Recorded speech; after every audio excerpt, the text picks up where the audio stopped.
This is Intelligence Matters, sponsored by Orbis. Today, my co-host Andy McCreadis and I are going to talk about a number of issues.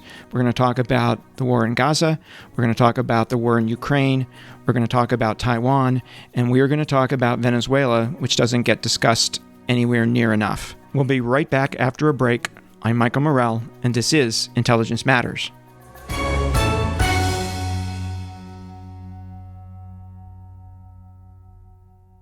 Rooted in the U.S. intelligence and special operations communities, Orbis is investing today in the people and capabilities needed to deliver national security tomorrow.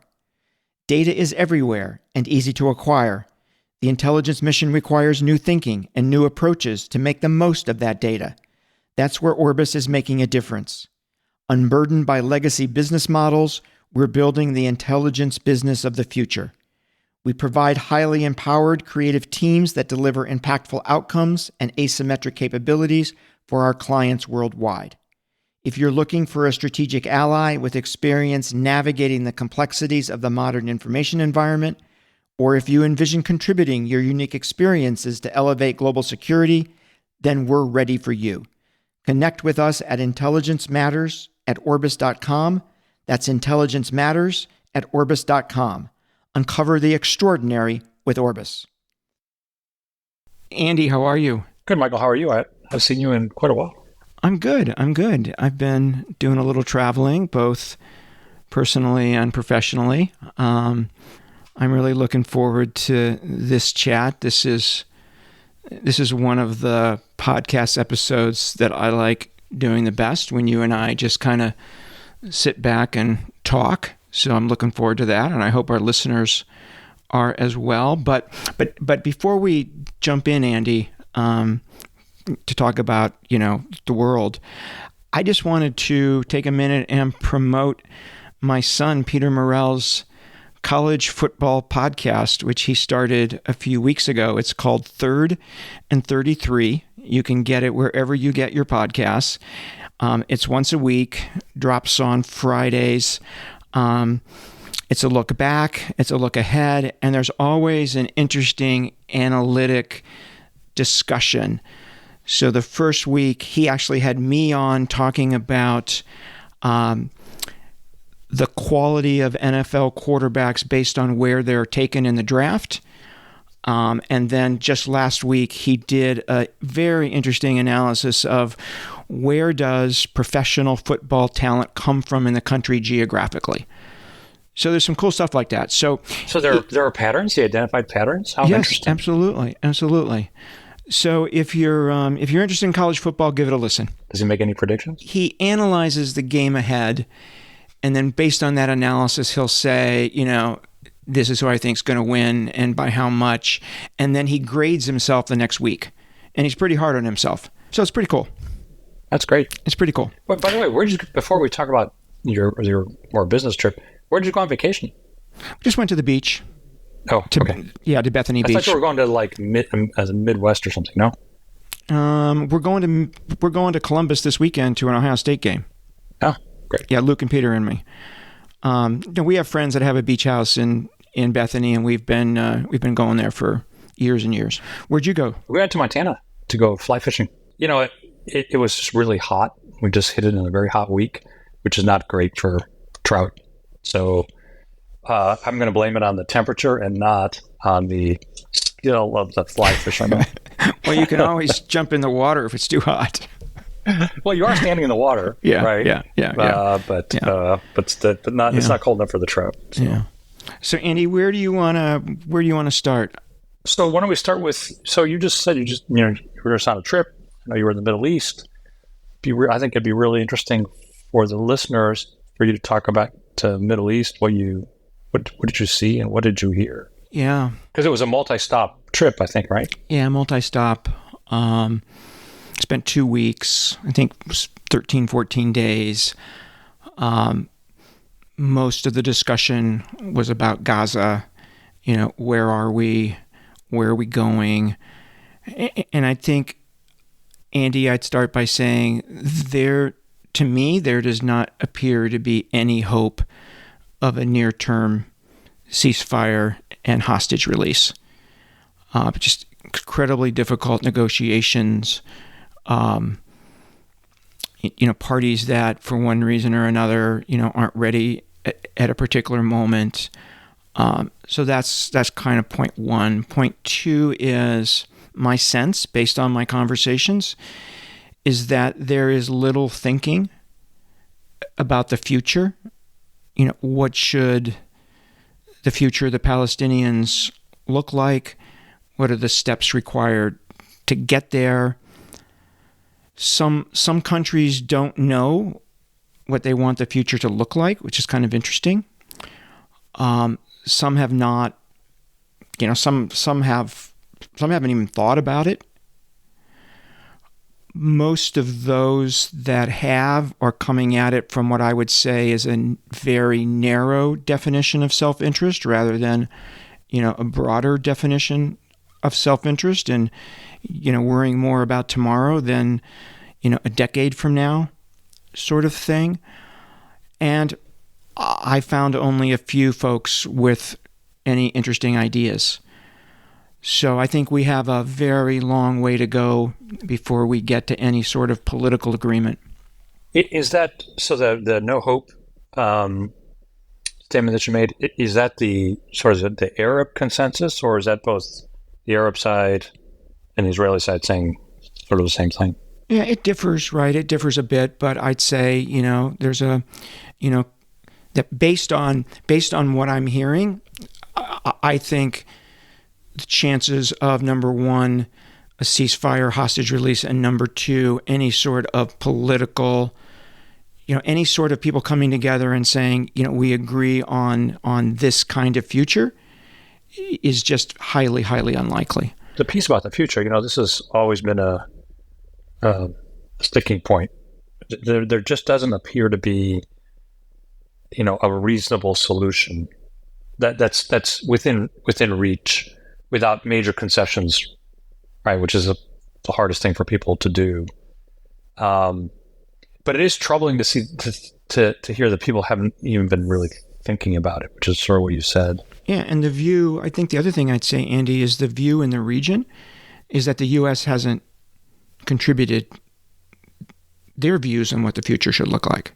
Beyond saying there needs to be a Palestinian state. And to your point, even if you had a view of or an agreement on what the future should look like, which is hard enough, actually turning that into a step-by-step plan to get there, right, is even harder. So even with little thinking, is there anybody who you would say might sort of be out in front, so to speak, on this issue? Is any one country or group? There's people, as I said, with very interesting ideas. I want to protect those conversations, right? I don't want to have a conversation with somebody, in private and then, blast it out, on our podcast. And, maybe while some of those ideas don't have, the resonance today that they would need, there's always tomorrow and the day after. Just because something's hard doesn't make it impossible. I remember when we at CIA said there's no way there can be any sort of ceasefire, end of war agreement in Bosnia, and Richard Holbrooke, delivered one. So just because it's hard doesn't mean, it can't happen. And just because you can't do it today doesn't mean you can't do it tomorrow. But there's a sense in the region of, frustration. This is not going anywhere kind of frustration. Yeah. And what this means, Andy, is that in the meantime, the fighting is just going to continue. And that means a couple things, right? That means that the humanitarian catastrophe in Gaza is going to continue.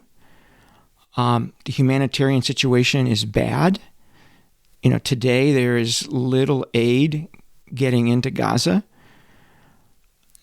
there are some people I ran into who care deeply about the people of Gaza, and they're doing all they can, but it's obviously not enough. And the other thing I think it means, continued fighting means, is that the risk of a broader war will continue.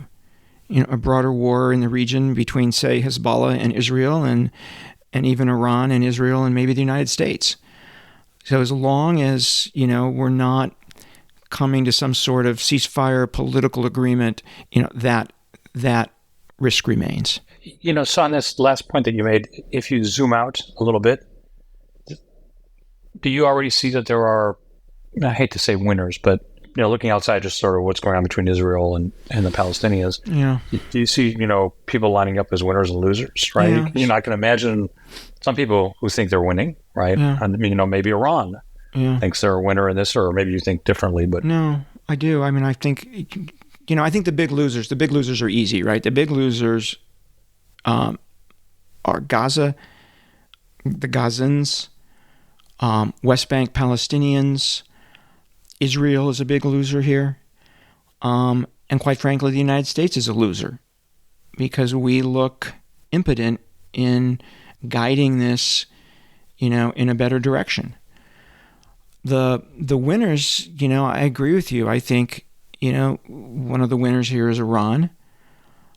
And, unfortunately, I think Hamas is a winner.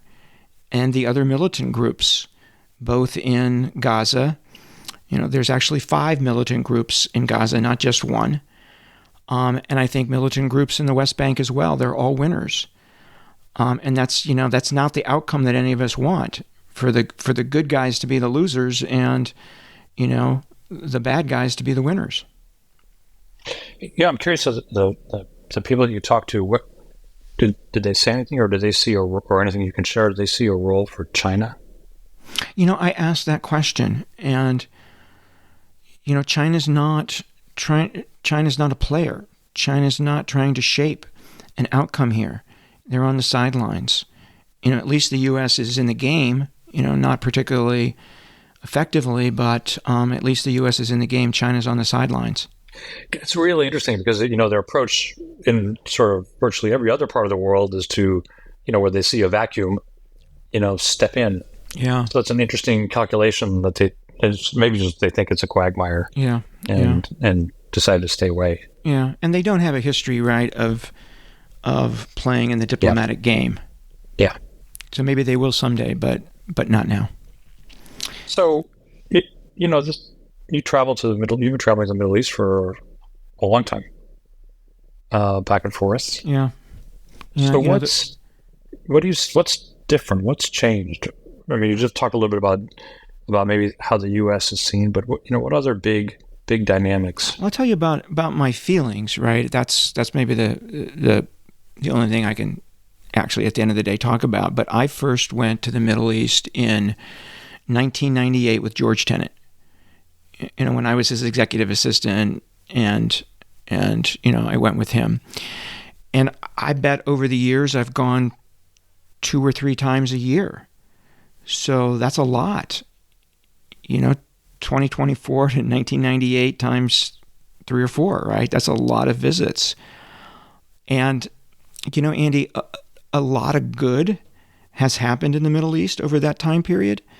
A much more educated youth, modern economies, thriving societies in places like UAE and Qatar, increasingly Saudi Arabia. So a lot of good has happened. But having said that, from a security perspective, I've always come home from these trips, a little depressed, and I came home this time more depressed than ever. Back to your original sort of no hope. Yeah. Comment, so, right? So I shouldn't say there's no hope, right? I'm actually hopeful, but just I think it's going to take a long time. It's going to take a long time. But let's get off the depressing topic of my trip, and let's talk about a trip you took to Taiwan a couple months ago. What was that all about, and what was your impression of that important issue? That was very interesting. I'd never traveled to Taiwan. I'd been to China, Beijing, but I'd never been to Taiwan. So it was a really interesting trip. Very vibrant, young place as you walk around. The challenges as we talk to people in we talk to some private sector people, but also government. The questions are we prepared? The Taiwanese prepared for what might come from China? And that's a really interesting question. And you get very different views with the two political parties. The KMT and the DPP have very different views about whether Taiwan is ready. KMT being the old line party will tell you flat out that Taiwan is not prepared. And they don't just mean, militarily, they just mean psychologically. People aren't prepared for, what China could do. DPP is a little more, optimistic. Now they have the presidency now. They're a little more optimistic, but not. And the two parties have very different views on how to defend Taiwan, which we can talk about in a second if you want, which is rather interesting. One of the places we stopped was a place called MODA, the Ministry of Digital Affairs, and we talked to the person that runs that, Audrey Tang, and she talked about the constant barrage of cyber attacks in Taiwan, and I asked her, I said, well, I know you may not want to say that, but are they effective? And her answer was interesting. She said, well, some are, but that's not the point. And I thought, okay, so what's the point? She said, these are a tactic to wear us down. So that you have to respond to everyone as if it was, the one that was going to cause the biggest problem. And she goes, many of them are not super, sophisticated or whatever you want to think about, but there are so many of them that it's this constant drumbeat where people have to be up on their toes all the time. And she goes, that has a long-term deleterious effect, which is sort of an interesting technique, I guess. You talked a little bit about whether they think they're ready and what it would take to be ready. Did you get a sense that they believe that at some point there is going to be a military attack or not? That's really interesting. We went to a war game, and sort of sat through that. But you do get, if you talk to just generally talk to people, they just don't think it'll come to a kinetic approach by the PRC.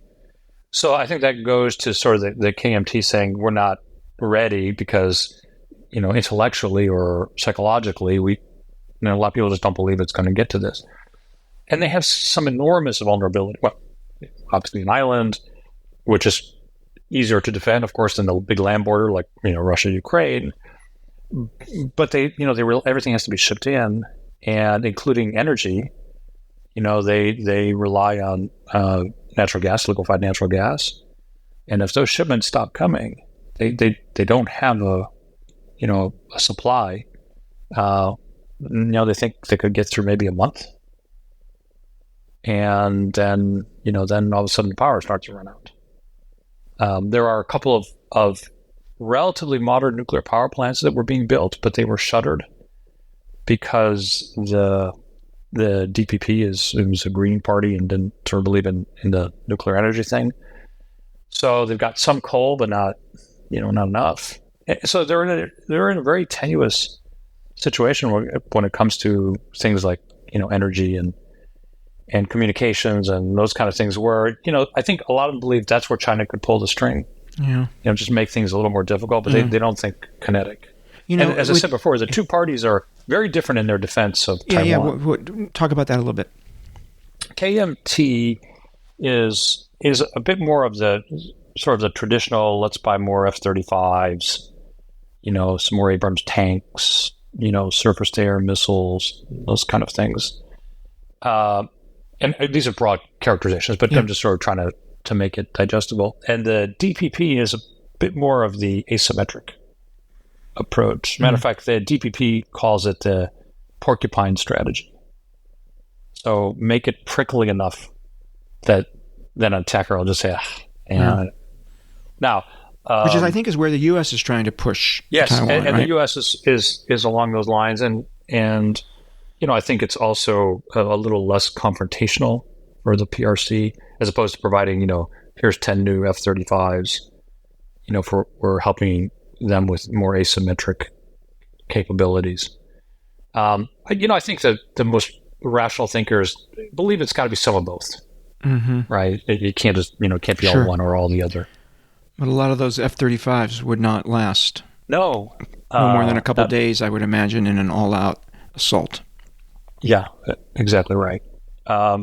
There's also this belief that before a conflict starts, and this is just me intuiting this, no one actually said this, but that before a conflict starts, that we, the United States, will be able to say just the right thing or make the right threat or whatever it is to the PRC that will get them to stop. And maybe that was true at some point in the past. I don't know. I don't know how you see it, but that doesn't strike me as being true today. Yeah. It might depend on who's in the White House, but I think it's getting more difficult. Let me ask you two more questions, Andy. One is, China's putting all this pressure, right, on Taiwan, from the kinds you talked about to military exercises, which have ramped up over time. Did you run into anybody that you saw who was starting to think or say that maybe we need to work something out here? Or is all this pressure going in the other direction? You would hear that some KMT people sort of say, we need to have a discussion. Right? DPP is not in that camp at all. But you would hear some of the KMT people say, at least there's no DPP people that I spoke to that sort of talked about that. KMT is like, we have to get to a point where we can have a discussion because this is, we just can't keep, going down this path. Yeah. The interesting thing, and maybe one of the issues for the PRC is that I don't want to say it was this year for sure, but could have been last year, but it's recently, the number of people who live in Taiwan who identify themselves as Taiwanese versus Chinese is greater. And that'll continue over time. Yeah, sure. Right. And that's a worry for certainly the PRC that sure. Now all of a sudden they're not Chinese anymore. They're something else. Sure. Right. Sure. The other question, Andy, I wanted to ask you is the role of computer chips, the role of microprocessors in this whole drama. I know you went to TSMC, the world's biggest and most sophisticated chip maker. What's your sense on that? How do you think about that? Yeah, that was a very interesting visit. It's a bit of a drive from Taipei, and it's a science park, and the major chip manufacturers are there. And it's really interesting that there's a sort of cooperative effort there because they're not really in direct competition with each other because they're building different levels of chips. Right? Some build, what people call legacy chips, the things that are in your car, in games and that kind of stuff. And, Taiwan Semiconductor is sort of pushing the very small nanometer chips. So there's a interesting cooperation that goes on there, but they're all centered in one place. And, there's a lot of talk about, and you can get two views on this, the silicon shield is what they call it. And that's, does the fact that we produce these in some way protect us? Yeah. So when you say protect us, they're saying it's more likely the U.S. will come to our defense because they're so reliant on these chips. Yeah. Right. Yeah. Right. And that, China won't bomb, TSMC. Yeah, that they won't other do. places. I'm pretty sure of that, unless they screw up. Right. But, one of the things that the president of TSMC told us is that, he said, if you were talking about the best chips in the world that we produce, it's really only a couple hundred people here. Right? I mean, there are thousands of people working there, but he says really down to a few hundred people. And the question is, if something bad happened, would they leave? Now they have families and so on and so forth, but it's intellectual property, I guess, if you will. Because those machines, while they're controlled, the ASML machines that help build the chips are controlled. Other countries have them. They're still not able to produce the kinds of chips that TSMC can produce. So there's an art part to this, not just science part to it. The president of TSMC doesn't particularly believe the silicon shield thing.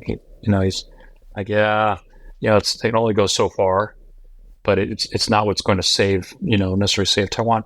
They are an enormous resource drain for Taiwan with both power and water. Matter of fact, they had some a couple of years ago. I think they had some rolling brownouts because of lack of power, and TSMC got prioritized. Yeah, right, because they operate 24/7, 7 days a week. Yeah. They can't just sort of say, "Well, we're going to shut the power off on Tuesday." Yeah. So it's a very interesting, a very dynamic country, with maybe they're not seeing reality, or maybe they've lived there long enough to think, okay, the Chinese can squeeze, but they're not going to try to step on us. Yeah. We're talking with my co-host Andy Makritis, and we'll be right back after a quick break. Beacon Global Strategies is the premier national security advisory firm. Beacon works side by side with leading companies to help them understand national security policy, geopolitical risk, global technology policy, and federal procurement trends.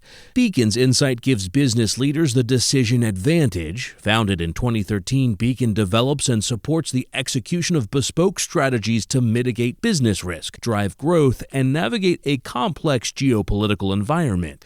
With a bipartisan team and decades of experience, Beacon provides a global perspective to help clients tackle their toughest challenges. Maybe we could switch to Venezuela a little bit. We've got just 10, 15 minutes left. Yeah. So you said something to me about Venezuela, that you had some insights. Well, it's not insights, Andy. It's kind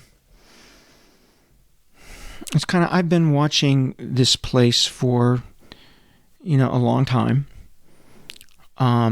We didn't focus that much on it. I mean, we had analysts looking at it, but, we were so focused on counterterrorism, during my time and, during your time, China and still counterterrorism and, Ukraine and Middle East. And, so not a lot of time focused on it, not a lot of policy time focused on it during my day. I think I can count maybe on one hand the number of deputies meetings.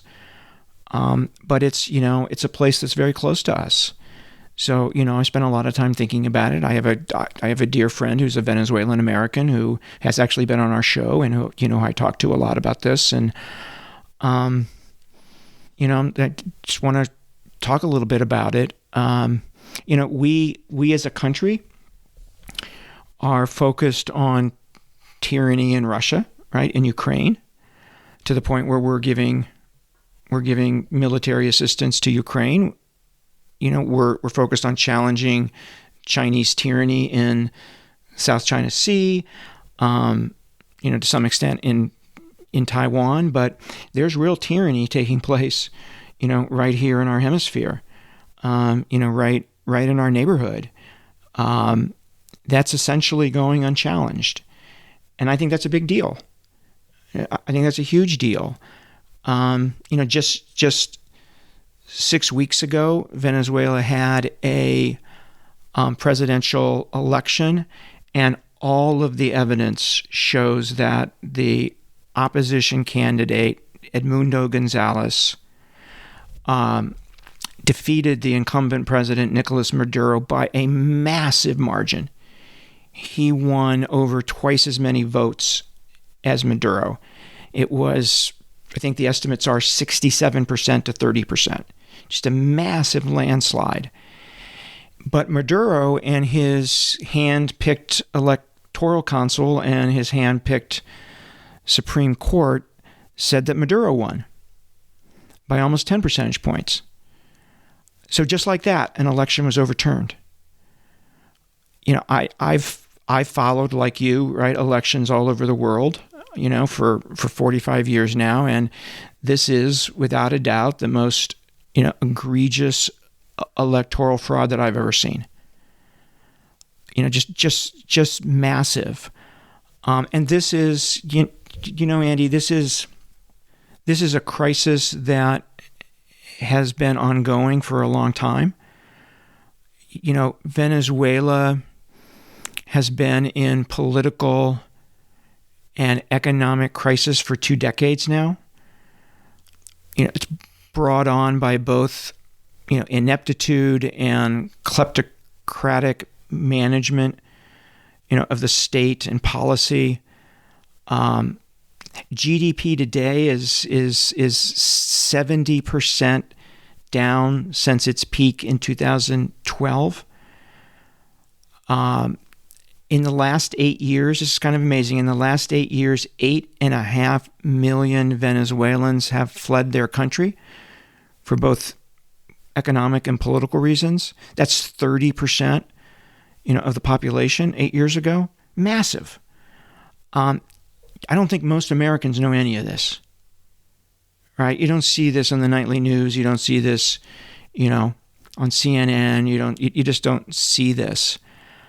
And I think the other point that's really important for people to remember here is that the government of Venezuela is, and I'm not overstating this, is an organized crime group that just happens to be running a country at the same time. The leadership of the country, including Maduro himself, are the crime bosses. There's numerous unsealed indictments in the United States for these guys trafficking in drugs, and reportedly there's still many even more serious sealed indictments. So this is ongoing crisis, and now it's peaking. And in response, Andy, to the theft of the election, the public, the citizens have come out into the streets to protest. The government has responded with a harsh crackdown, large protests, violence, people killed.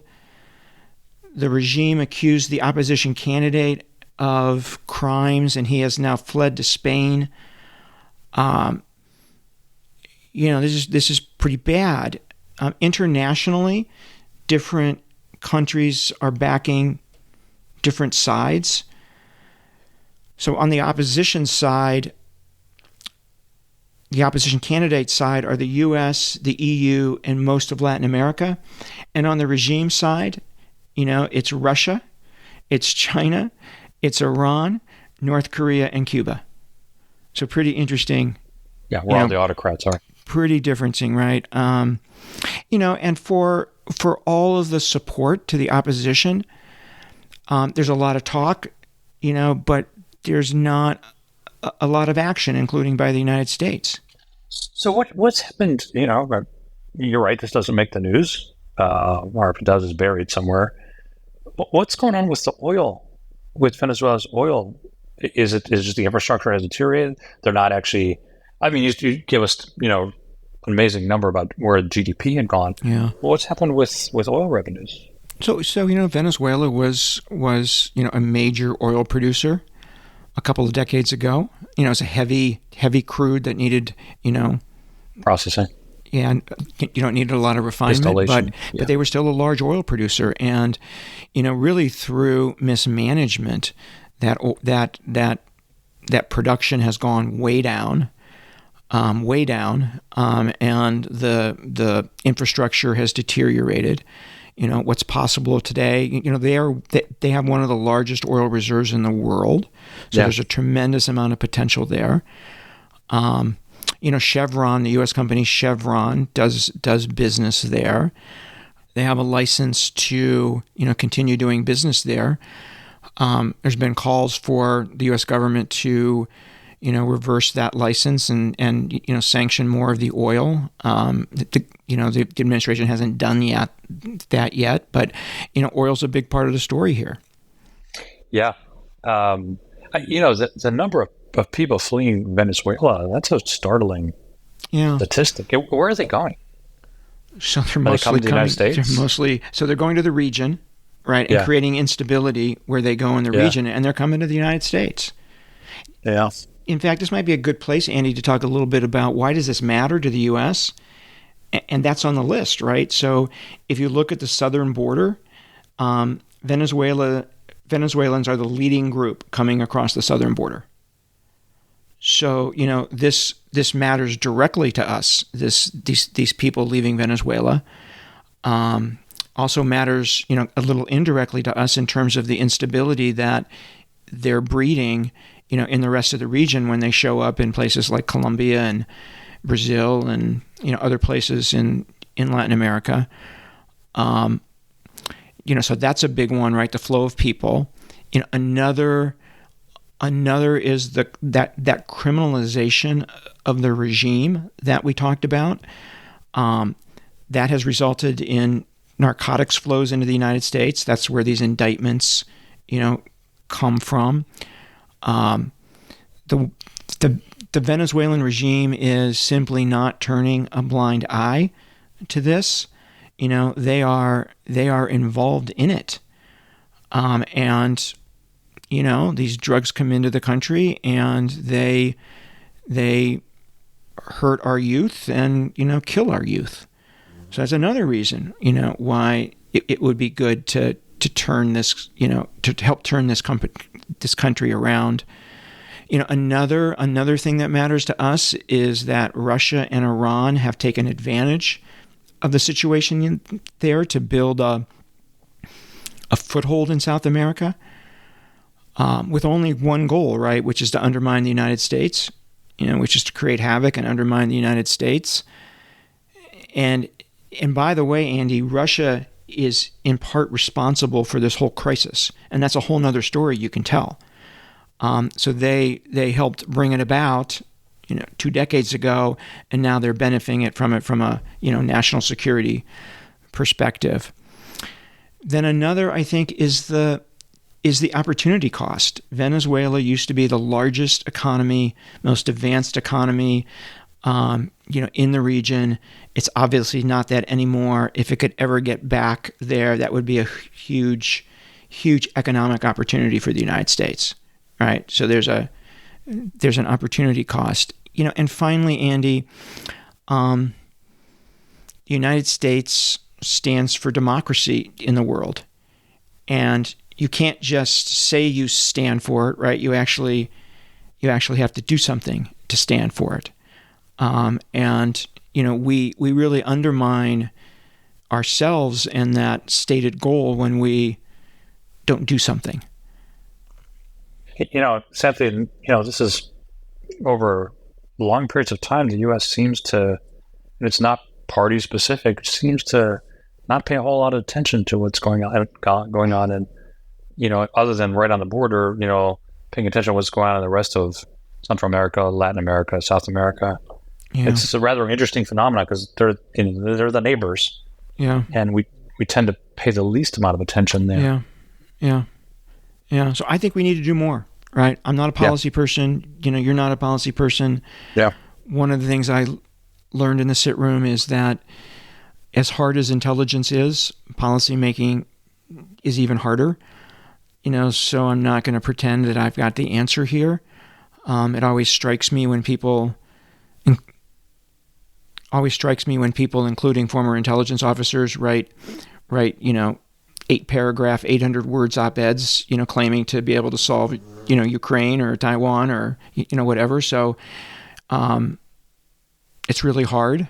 And I'm not in any way suggesting, Andy, that we should send the U.S. military in, and I'm not suggesting that we even should have a CIA covert action, right? Not suggesting either one of those because those tend to always turn out badly.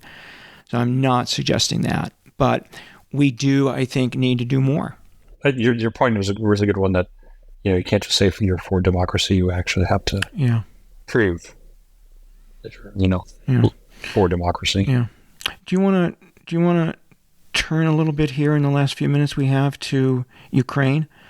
I think this is a really interesting time here.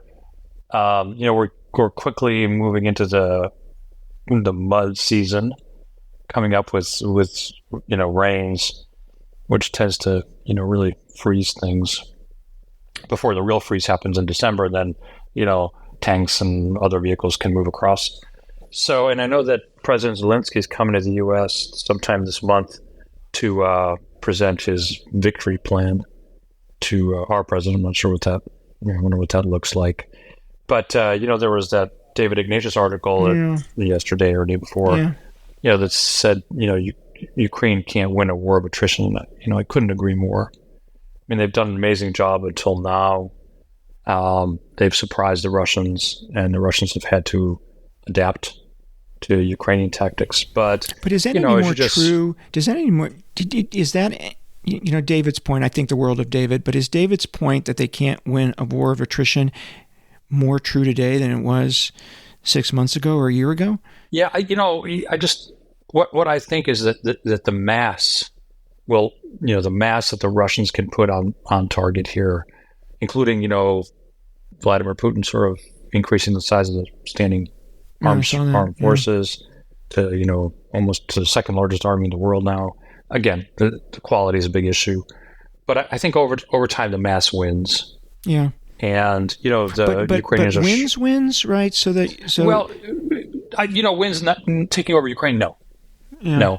But certainly you could see the Russians forcing the Ukrainians out of Kursk, or shrinking that pocket considerably. I don't think total defeat or total victory is in the cards for either side. Yeah. So I think where this ends up going is more towards some kind of a point where there's a negotiation. Now, I don't know when Vladimir Putin will think that's, or Zelensky. I mean, it's almost, when one side's losing, you think they would consider the discussions, but that means the other side's winning, and they don't want to consider discussions. We saw that with Ukraine, early on. Like, no, we're not talking to them. Or if you're losing, you want to do better so that you're stronger at the negotiating table. Even right. So it works both ways. It cuts both ways, and so until there's a viable path here, this could become one of those conflicts that just drags on and on and on. And if Ukraine, if they continue to get armaments, they can hold the Russians at bay for, probably indefinitely. Yeah, I've read something recently about significant artillery shortages on the Ukrainian side. Yeah, that's really interesting. So an interesting statistic that I ran across was that 80% of the casualties on both sides are not due to sophisticated long-range weapons or anything else. They're due to artillery. Which is this, time-honored, weapon from forever. And there's a big shortage in the standard 155 millimeter rounds that U.S. and NATO produce. The U.S. really sort of slowed back on production because we didn't use those in Afghanistan or Iraq. And so the U.S. is trying to play catch up now to begin producing more of those even for ourselves.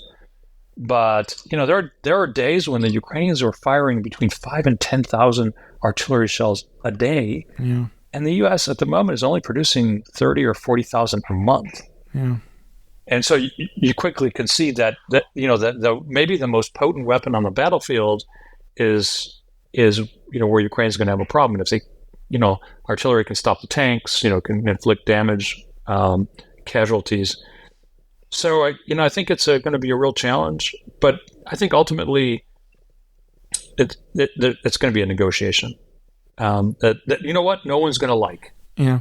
Let me just ask you one more question about Ukraine, Andy, because I know you thought about this a little bit, and that's the degree to which this war has changed warfare, and the degree to which it will change warfare going forward. Yeah, so there's a flood of articles that you see people taking sides on specific aspects. One of them is tanks. And there's this vocal crowd that says this is not the death of the tank. There's another crowd maybe not quite as vocal, saying, yes, it is. That, tanks are not going to be king of the battlefield in the future. And so you see this, and certainly it almost, if you look at history, you almost wonder if this is like the debate in World War II about battleships and aircraft carriers, right? That the aircraft carrier is going to make the battleship obsolete. And, tanks will probably continue to have their use, but maybe not in the large numbers. And then, of course, you move to drones, and especially, and you can see the effectiveness that the Ukrainians had with individual drones. Now, if you think about more sophisticated AI-enabled swarms, that changes the dynamic considerably. And I think what's happened in this conflict is that it's accelerated. The change was coming, but I think the conflict here has accelerated the change. Yeah, and this asymmetric capability, cheap drones, taking out, $1 million tanks. Okay, well that that equation, quickly favors the drones, right? Yeah. Well, I'm sure we're going to talk a lot more about this, and you and I could talk for hours, but we don't want to put our listeners through that. So let's end it here, Andy. Great conversation as usual, and we'll get everybody next time. Okay. Thank you. Thanks, Michael. I'm Michael Morrell. It was great to spend an hour today talking to Andy Makritis.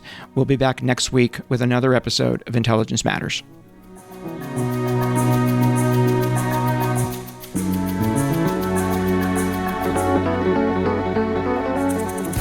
Intelligence Matters is produced by Steve Dorsey with assistance from Ashley Berry. Intelligence Matters is a production of Beacon Global Strategies.